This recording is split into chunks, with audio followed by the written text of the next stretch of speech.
আসসালামু আলাইকুম রহমতুল্লাহি ওয়া বারাকাতুহু। যারা উইন্ডোজ 11 ইউজ করতেছেন তারা আমার মতোই প্রবলেমটি ফেস করতেছেন যে রাইট বাটন ক্লিক করলে মেনুগুলো আসতে কিছুটা সময় নিচ্ছে।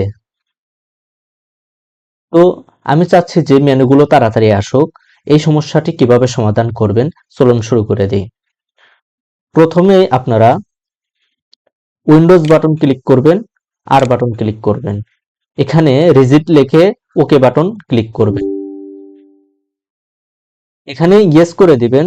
ইয়েস করার পরে এখানে কারেন্ট ইউজার এটা ওপেন করবেন, তারপর কন্ট্রোল প্যানেল ওপেন করবেন, এখান থেকে ডেস্কটপ ওপেন করবেন, ডেস্কটপের উপরে ক্লিক করবেন, তারপরে এখানে এই যে মেনু শো ডিলে এটার উপর ডাবল ক্লিক করবেন, এখানে 400 আছে, এখানে 0 করে দিবেন, ওকে বাটন ক্লিক করবেন, এটা ক্রস করে দিবেন।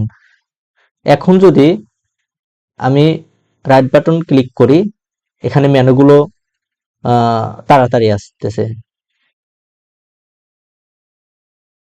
তো ভিডিওটি দেখে যদি আপনার ভালো লাগে অবশ্যই চ্যানেলটি সাবস্ক্রাইব করবেন এবং নতুন নতুন ভিডিও এখানে আপলোড করা হবে, আপনারা অনেক কিছু শিখতে পারবেন।